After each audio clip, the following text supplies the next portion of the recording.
I am so pleased to welcome Emily McDaniel to the show today.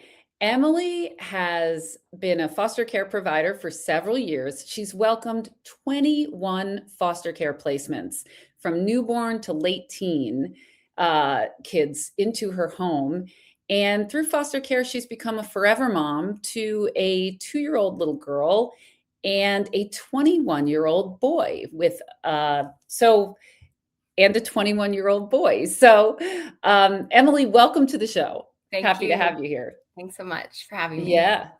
We were connected by a mutual friend, and we've kind of played email tag for quite a while. So I'm glad that we finally hooked this up. It's So, interesting timing too, I think actually, just over the course of time, like scheduling is hard, but right now is just probably meant to be. oh, that's great. I'm so glad to hear that. Um, I read a little bit about you, and I know that you it seems like you grew up, you had a great background growing up and learned a lot of compassion, and that sort of informed your decision to get into foster care. I'd love to hear more about that. Yeah.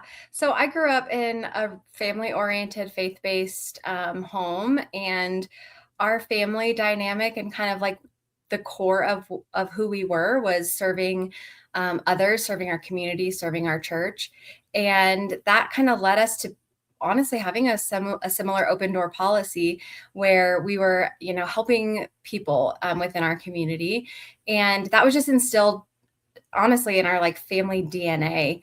And I remember when I was a kid, I was, for whatever reason, like orphans, like I felt so tenderhearted toward and had like this heart for kids all over the world that like were orphaned. And I always thought I was going to, grow up and be some executive director of an orphanage overseas. And interestingly enough, I have two orphans actually that I have been able to adopt through foster care. And it's funny to see how my little childhood dream of being, of running an orphanage is now happening in a metro of Denver, Colorado. And here I am. Yeah, like in your own home. That is Mhm. so beautiful. Um, Tell me what prompted you to actually be like, okay, now is the time I'm going to start doing foster care. Yeah, I had a friend who did foster care through like a missional community that I was a part of. And so she had adopted a little girl through foster care, and that little girl had a biological sister. And so they took her when she was, placed in foster care. And I connected with her like immediately. It was like a weird, I always wanted to be a mom, and the nurturing, like the nurture that I had, I've always been like, I've always just loved kids. But this child, it felt different. Like I felt like I was like meant to be, her mom. Mm. And in that situation years ago, it did not work out for me to do foster care or to, adopt her. But it changed my mind about like I could do this. Hmm. And my husband and I, we're not able to have biological children, and adopt like that. The question is always like, you could try in vitro, you can do adoption, and there are so many kids that need a home, and we just thought, let's just try to open up our home to foster care. And so far, it's obviously we didn't necessarily like we were trying to adopt through foster care, but it's kind of a sweet thing how our family has grown. Absolutely. I think that's wonderful. I right there with you also wasn't able to have biological children and came to that same conclusion. Like I think there might be somebody already here that needs us. Let's do that, you know. Um, so how long was it before you got your first placement? And you mentioned that you weren't necessarily trying to adopt, but you were open to that. So what did that look like? How did it go when you first opened your home? Yeah, so my husband and I got married in September of 2019, and we did our first foster care like introduction through an organization here in Colorado that helps train. Not it wasn't a placement agency; it was just to train foster parents in January of 2020, and we signed up for the class. And then obviously with the Mhm. pandemic, everything stopped. This organization wasn't able to facilitate obviously any more in-person training. So, and they were shifting to this virtual model. And so we went through the training virtually through the pandemic on a screen. And at the time, I was just wanting a community of other like-minded people. And it was hard to do that through a training through a screen. Mhm. And I will say the foster community is something that is so special and different. And we since then we went through the certification. We got our first placement in August of 2021, so it did take longer, I think. And the my foster community has grown since with every placement. That's so amazing. And when you say your foster community, do you mean the other families that are also fostering? Yeah. Yeah, I find this fascinating, and I love it so much, because we didn't have that. I was really not connected with anyone else who was doing it at the time, and it was difficult because, you know, I just didn't have I had supportive friends, but no one who really was, like, going through it at the same time. Can you talk a little bit about what that's like and how you have fostered that community? Yeah.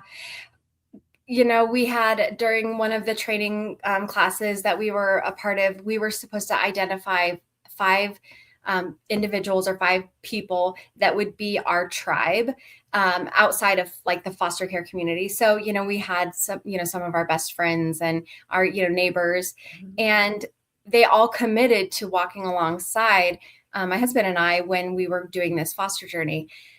And it's great in the concept, but it is really challenging, I think, from the non-foster people to understand what it is that foster parents walk through. So Mhm. much so that even now, like 21 placements later, I'm not calling my family. I'm not calling my best friend. I'm calling my foster community to say, "Hey, I'm taking a placement and this is what I need." It's not Mhm. because they don't want to help. It's not because they can't help. It's just different. And that it was a big mind shift for me because Mhm. I am not necessarily the most like I'm an open person, but I don't feel like I'm like trying to like hoard a whole bunch of friends, if that makes sense. Mhm. Mhm. And Mhm. Yeah. one of the mutual friends that we actually met through is one of my best friends and a foster mom, and we live life together. And Yeah. it has changed my life. It's changed her life, and we're forever like our kids are cousins. Yes. And and that has just perpetuated with other people in our community. We have a neighborhood of four foster families that are certified with the same agency, where we got you right, no matter what it Wow. is, we're here for you. Mhm. And do you all, like, live close by? Yeah. Yeah, That's literally the house incredible. behind me is one foster home, five houses down. It's pretty incredible. And was that, like that just happened? Like, it just so happened that you all lived close by and, like Yeah, wow. kinda. So it's one of the families that was already established in this neighborhood. My husband and I moved here, and then it was like, we were like, this neighborhood is great, and then people just started moving into our neighborhood. So it's and still more to come. I think that's an ideal situation. I mean, I just do because I think it does take a village, and I also think like for not only for you guys as parents, but like for these children to have examples of other healthy families that have been brought together in this way and other children who are navigating the system and all of that. I just think it's incredibly valuable and really smart, and I just love it. It's like a real model that I think a lot of communities and agencies could like look at and be like, wow, this is an example of something that's really working. Yeah, we are definitely modeling this community to our kids as being so normal Yeah. when foster care is the most unnatural thing. And I think our social structure and just being people, it's so unnatural. So we Mhm. are just making it as normal as possible for our Yeah. kids. Yeah. Yeah. Yeah. Tell me about the 21 placements. Were these, have you taken in sibling sets, or was this 21 different placements? Or tell me just a little bit about all of that, and then how you ended up adopting your little one. Yeah. So we opened our home from like ages 0 to 18. We knew they kind of had like prepped us to like know that if you're a baby, like if you want babies, like that's just not how this works. And we didn't necessarily know like what our niche was going to be or what we were going to really like kind of enjoy, if that makes sense. Mm-hmm. And so we opened our home from 0 to 18. We wanted to keep siblings together. That was something very interesting to us. I remember during our certification, they said, how many kids would you like us to certify your home for? And we were like, I mean, two. And they're like, well, technically you have enough space for four. And we're like, oh my, like what? Four kids? No, that's never going to happen. Well, funny enough, up to 6 months ago, we had 5 kids in our home, living in our home.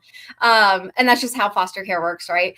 But Mm-hmm. we did mostly sibling sets. We did a mutual care placement, which was very interesting to us. And we definitely think that, moving forward, we would be, more keen to open our home to mutual care placements. Can you tell the listeners what that is if they're Yeah. unfamiliar? Yeah. So mutual care placement is as a typically a teen youth mom.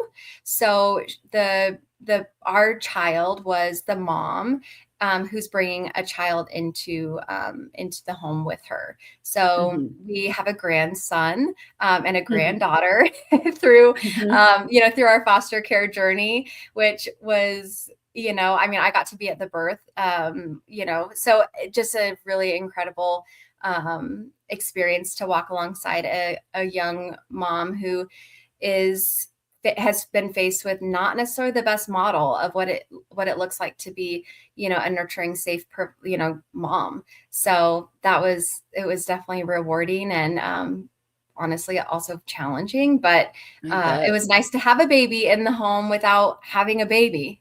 Yeah, that's right. Yeah, I get that. Yeah, and How our little one, so uh you know we have been dubbed the foster parents that this has never happened before. Okay. And at one point we looked at our cert worker, our certification worker, and we were like, even if it has never happened before, could you please stop telling us that this has never happened before? So we just have gotten the unicorn. It feels like we've gotten the unicorns of the foster journey. So yeah, we took, sibling sets, we took, mutual care placement. And then we hadn't received a call for a baby or an infant or anything like that. And we got a call from our cert worker, and she said, Emily, I'm going to ask you to do the hardest thing you've ever been asked to do. And immediately it took me back to our first placement. I don't know, if anybody has said this before, but like your first placement wrecks you in ways that like you never expect to be wrecked, in our opinion. We were heart eyes and like the system is here to protect children, and like it's all going to work out and end up fine. And then your dreams are crushed, and it's like, and your heart is just like bleeding out, and the kids Mm, are swooped out of your home, and it's, mhm, so immediately my mhm. mind went back to our first placement. They're coming back into care, which is honestly my worst nightmare, because that means that the system failed them Yeah. and they re-entered a situation that was not safe. Um, and that wasn't the case. She had let us know that there was a, a baby that was delivered in a hospital that was surrendered under the safe haven law. And in Colorado, those babies who are surrendered enter into foster care. And so it was a foster to adopt situation through that law. Mhm. And we said yes. And the grief and the grief for the mom that is out there in in our community, Mhm. who's living without a piece of her, without being ever able to, find her or know her or see her face, or hear her voice. Really, I carried a lot of grief for mom, Mhm. and also for our little one who is going to walk through life her entire year, or her entire life just being surrendered or abandoned. It was probably one of the hardest things that my heart could have ever been asked to do, Mhm. and I am honored to be her mom. Yeah. Yeah, I really can relate to that. My son was a safe surrender, so I know what you mean about the unicorn situations, and I think about it all the time. I just, I know that, that can never that piece of the picture is just there's always gonna be questions there, and that is really, really hard to think about, you know? Um Although I suppose that at some point they could go to like a DNA place, and then if the mom happened to have also signed up for it, they could find each other that way, and, I would be supportive of that. How do you feel about that? Yeah, same. So our, talking about like the orphan situation that I felt like as a kid I was going to be involved in. Our 21-year-old, his mom passed away, and he never knew his father, and he wanted to find his DNA relatives Mhm, on his father's side. And so we've already had walked through a similar situation where we were like, okay, how do we feel about this? How can mhm, can we support this? And ultimately, um, we said to our son that we are 100% supportive. Um, Once you open that box, you can't put it back, mhm, which is great. And also, there are things that we could face together. And so, 100% with our little one, we would be 100% supportive, mhm, of her finding her roots, because that's what it is. These kids don't mhm. have roots, um, outside of the family that has been created for them. That's right. Yeah, even just medical history, even truly like ethnicity for us, where like we guess, we think, but there's nothing confirmed. So yeah, it's really tough. You mentioned your 21-year-old, and I did see a piece that was on the news about that story, and I would love for you to share that story with our listeners because it's a great one. Yeah. So this is kind of where like my heart, like I feel really emotional because so he came into care when he was 17 voluntarily. His mom had passed away from brain cancer, and he was her caregiver, for since he was 12 years old. So really just walked through what it was to be a cancer, um, patient survivor, and then ultimately, losing his mom to cancer. And he was really just trying to do it on his own and was not able to do it. So he voluntarily entered into foster care, which is so brave and terrifying. Mhm, I don't think anybody's going to be surprised that like the foster care system doesn't have the best light, as providers, where you're going into foster care, it's going to be terrible, like, and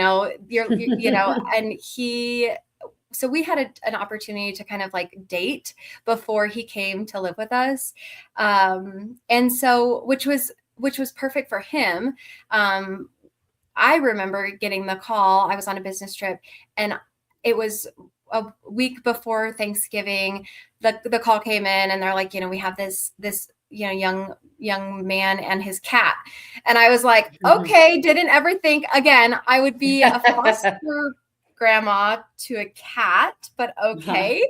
And he didn't have a place to go for Thanksgiving, and I was like, he's got, yes, like one, yes, bring him to me now. And I need him to be with our family for Thanksgiving. He would let me share with you that Thanksgiving, he did not come over to our house, but he ended up writing a suicide letter, and trying to, take his life. He obviously failed, which is one of the, I don't know, changed it, that him not succeeding at that changed my life and obviously his life. So he came into care, moved in with us in December, was not interested in adoption, really, just kind of wanted to stabilize. And, but we found family with him. He has since moved out, on his own through the foster care, youth and transition program. So he lives in an apartment. He's doing amazing. He comes over every weekend to our home. His younger sisters look up to him and just think that he like has hung the moon. He is just my pride and joy. And it's so like, I just wish that people could see the transformation of this young man. And we can't take all the credit, and we don't, but he's such a special young man. Even to the point where he wants to continue his involvement with foster care. He coaches flag football for youth. Oh, he's just the best. He's the best. Wow, that is just incredible.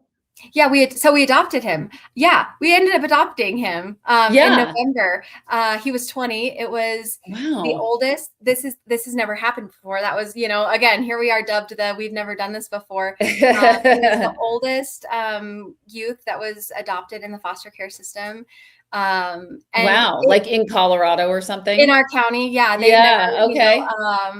We didn't even know we could adopt a 20-year-old. Right.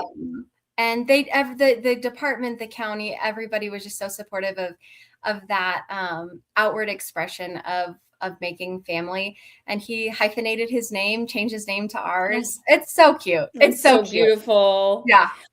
Did he bring it up? You said at first he wasn't interested in being adopted. Did he come to you and say, hey, I actually do want to be adopted? Or how did that go? Yeah, he did. So after Emery, our little one, was adopted, I think that kind of changed.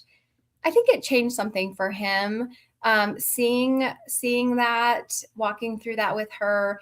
And it's kind of funny. He brought it up when he was getting in trouble. He knew he was going to get busted for something. And he's like, before we have this conversation, I want to tell you, I want to be adopted. And we were like, oh, no, that's not how this works. Yeah, that's not, yeah. Yeah. And so we just thought it was, exactly. We just thought it was something that was like, okay.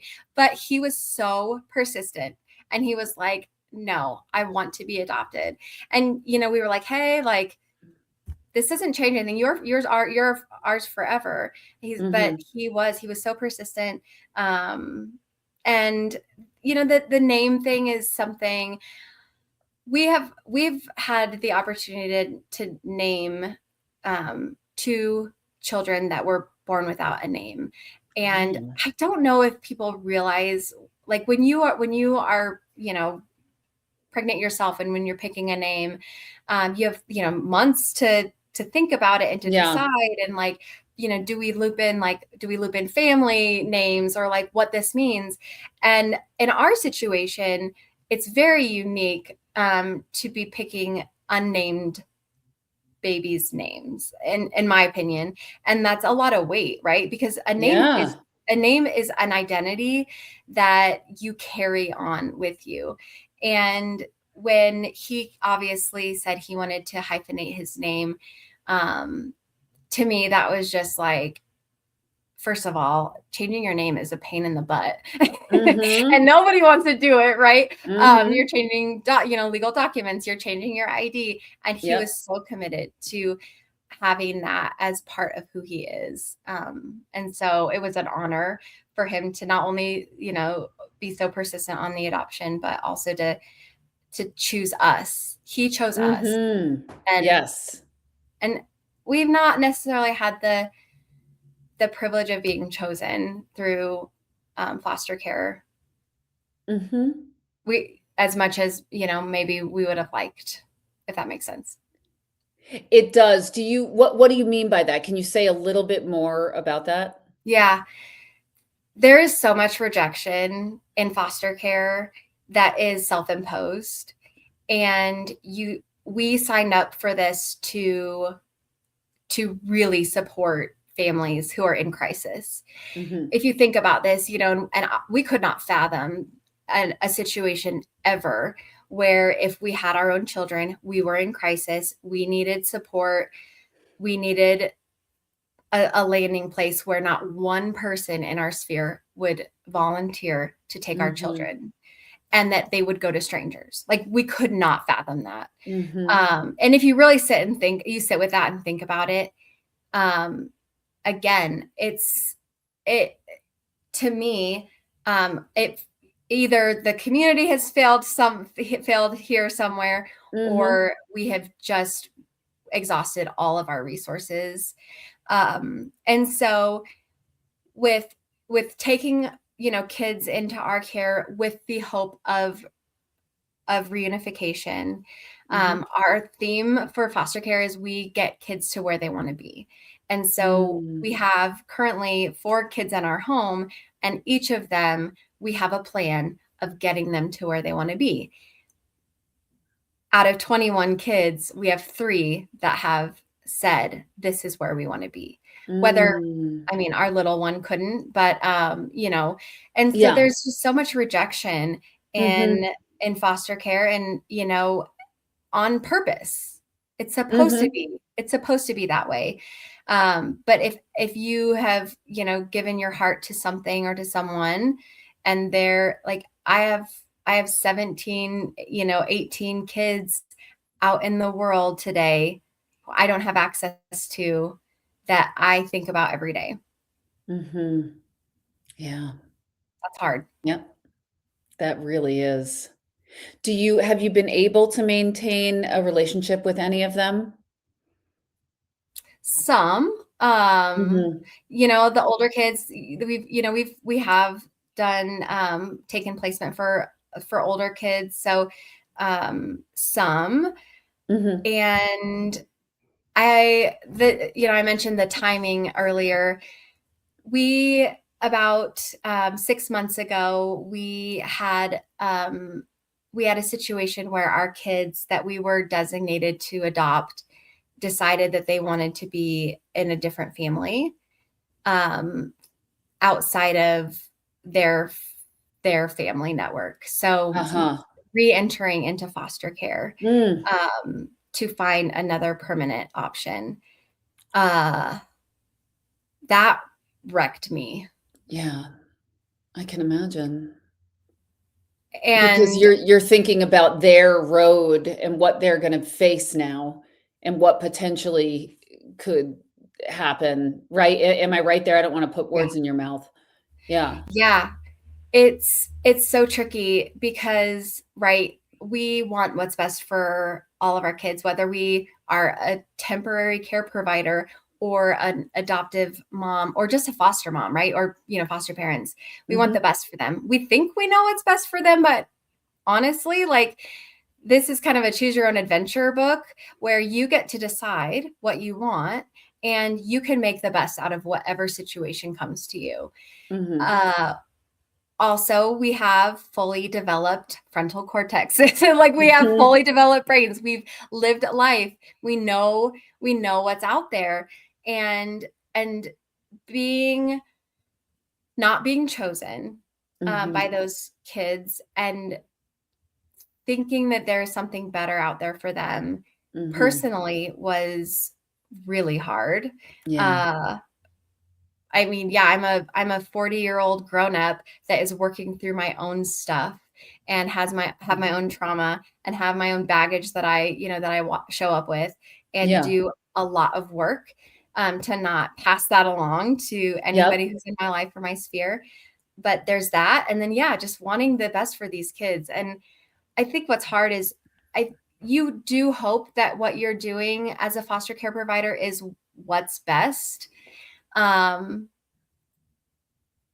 but maybe there is something better out there. Like that's what you just have to anchor into. Like, okay, they did Mhm. not choose me. They are going to have something different. And hopefully that different is the best.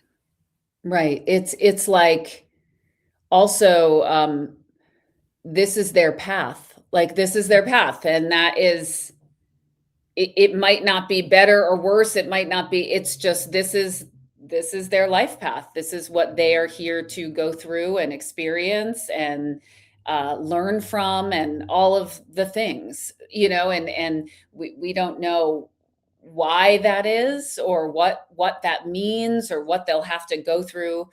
We don't have control over any of that. How old were the children, if you don't mind me asking? I'm just curious. Yeah. So they were 11 and 13. Uh-huh. We Uh-huh. had them for And 2 years. oh, wow, that's a long time. It is a Yeah. long time. Did you leave the door open in terms of, like, if this doesn't work out and you wanna come back, or is that just, like, how did you handle it with them? Did you say that?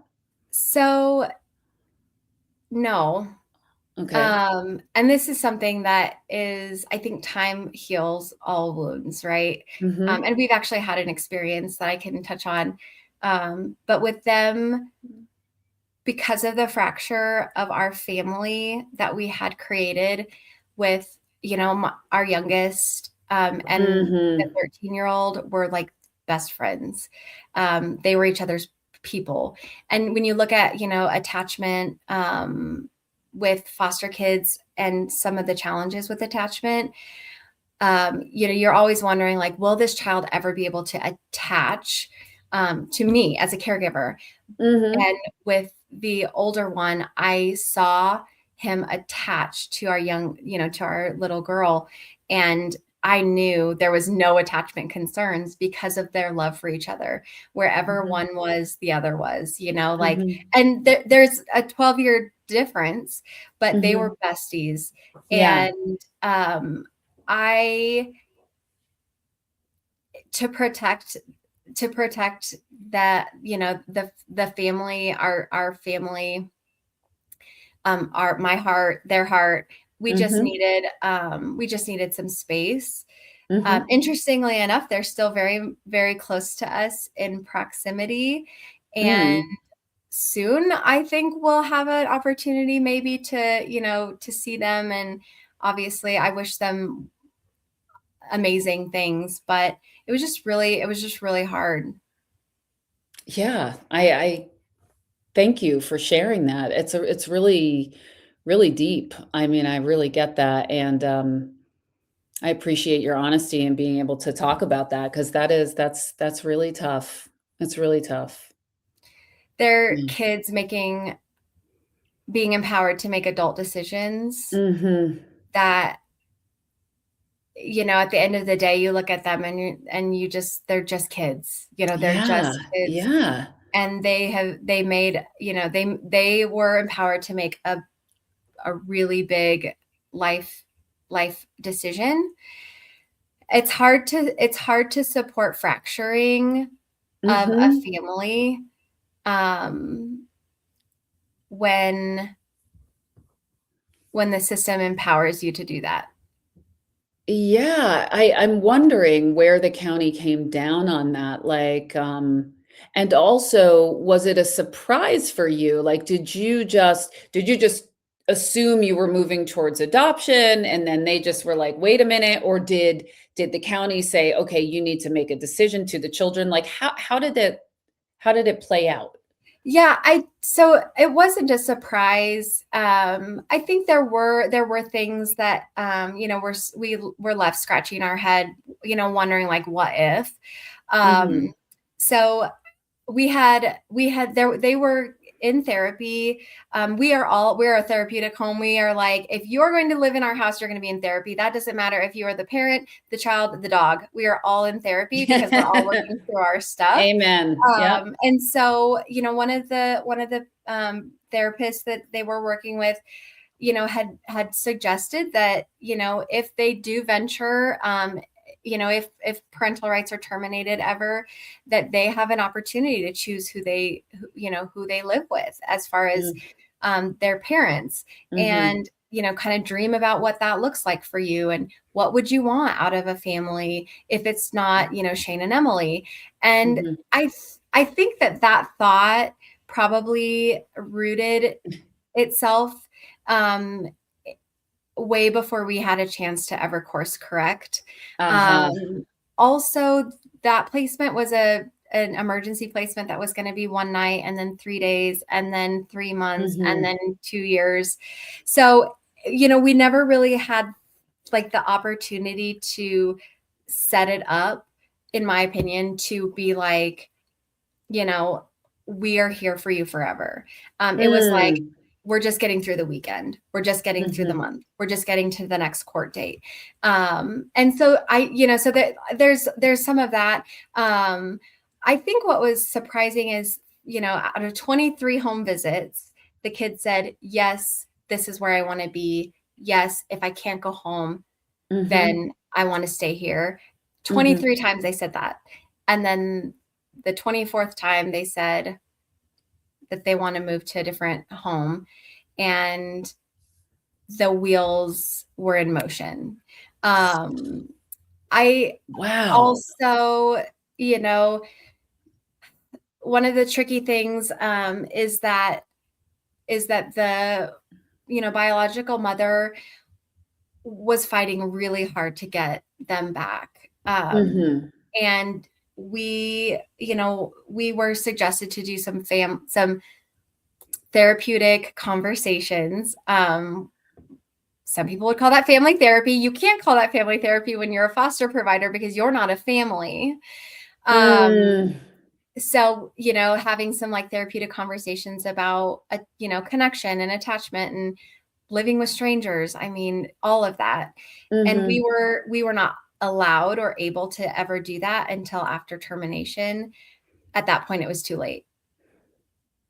That's nuts. Why would they not allow that? That's just nuts. They wouldn't allow Yeah, you to have go ahead. the answer from the system is that if you have therapeutic conversations with a foster care provider, you're not supporting reunification. And if the goal is reunification, then Nonsense. it's our job to do everything we can to support that, which we were not supporting that. We were Right. very much supportive of reunification. Mhm. But and so there was this like, yeah, we want you to go home. We want that for Yes. you. And also, we are your permanent option if that doesn't happen. 2 Mhm. days before termination, they told us that the team that they were gonna move. Ooh. Wow. Wow.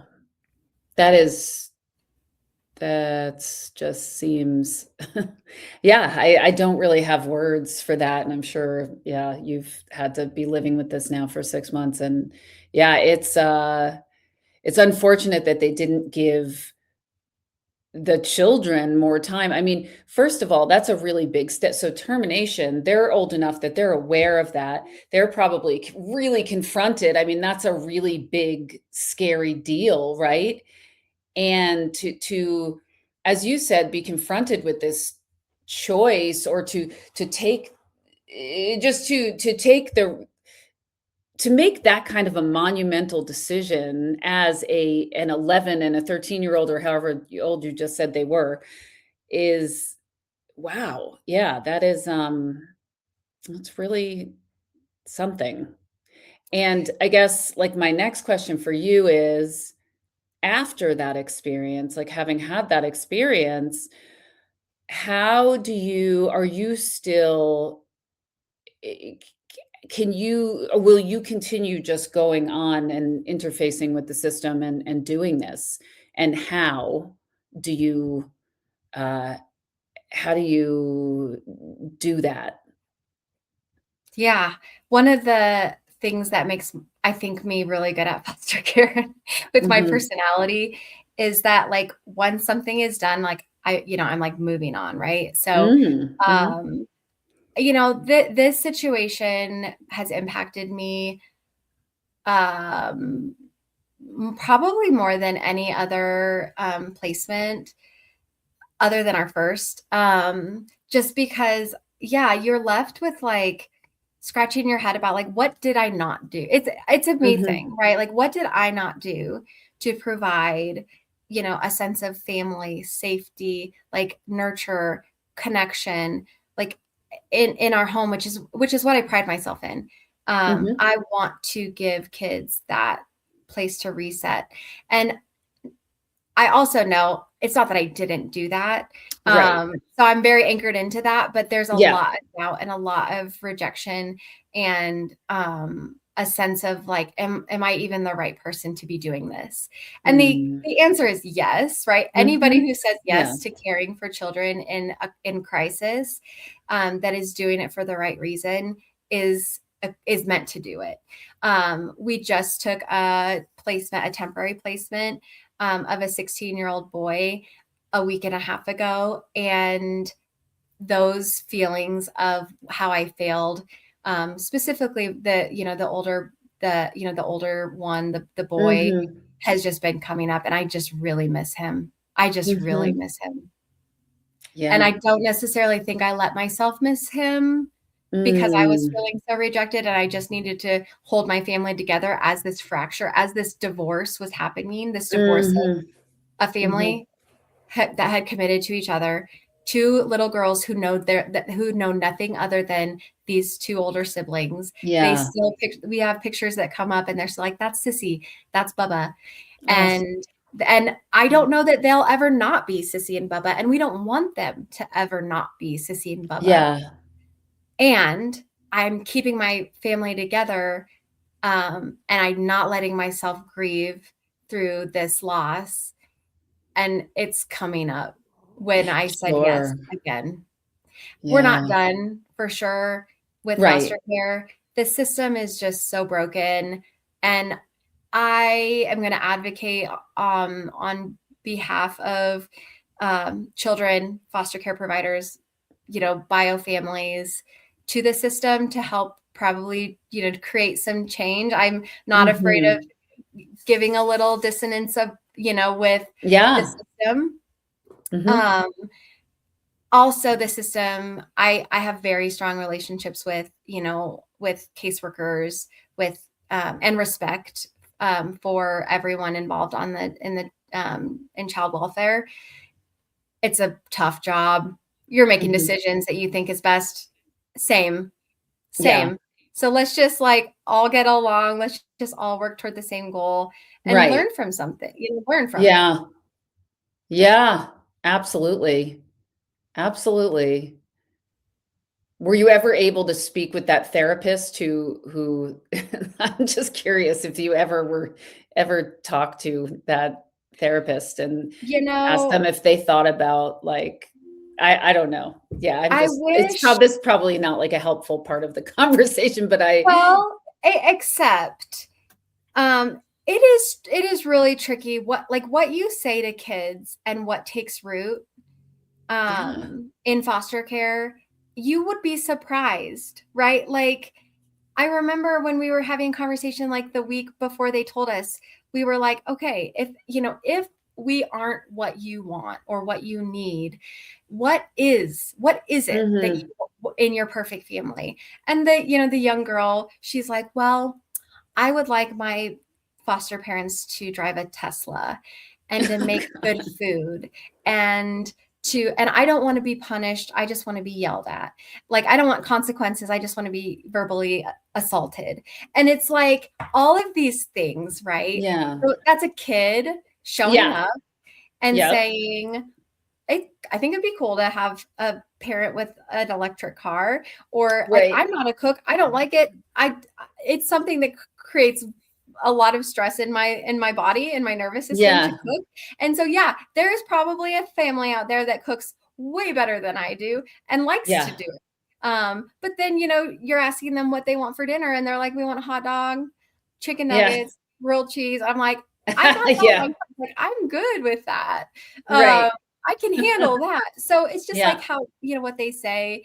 But really, the older boy was obviously way mature for his age, and could look at this and say, you know, that even though we are, offering stability, connection, Mhm.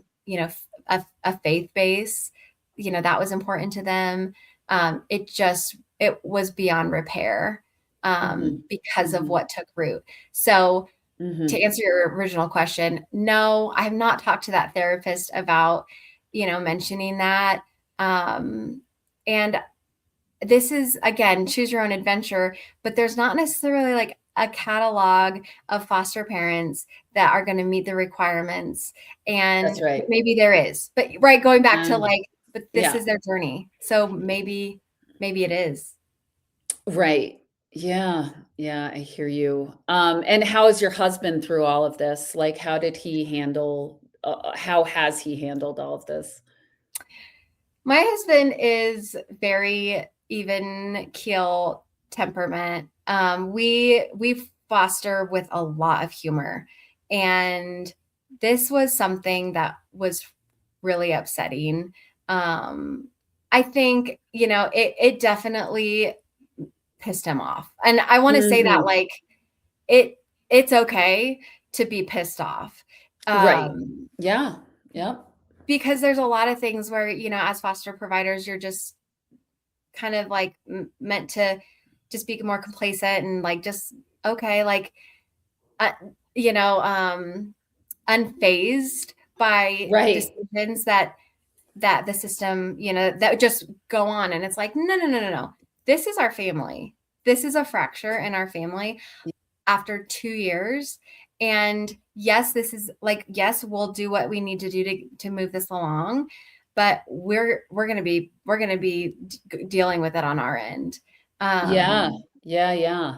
Yeah, that's one thing that I hear over and over again in a lot of, like, the foster care the groups that I'm in, and I can identify with this. It's like that foster parents aren't like we're not supposed to be like human beings with, like, feelings and, like, or it sure seems like that sometimes, that it's like our feelings are the only feelings in the thing that kind of get disregarded, and it's kind of like, "Well, this is what you signed up for," and there is this human element that is undeniable that you cannot it's just challenging. It's really difficult, and you can be absolutely for reunification and supporting reunification and also have feelings and be a human being. So I really get that. We're coming to our time, end of our time here, and I feel like I could talk to you forever. What's some advice that you would give to anyone who's thinking about embarking on this journey? know your why and anchor in over and over and over. Hmm. Um, we were asked in the training, like to know your why. Um, our why has changed. So our original why was we wanted to partner with families of origin to co-parent in a moment of crisis and to support reunification. Um, and that has never happened yet. Not one bio Mm, family has been like, sign me up for being a co-parent here with, these foster parents. yeah. Um, but our why has changed to we are foster care providers to help get kids to where they want to be.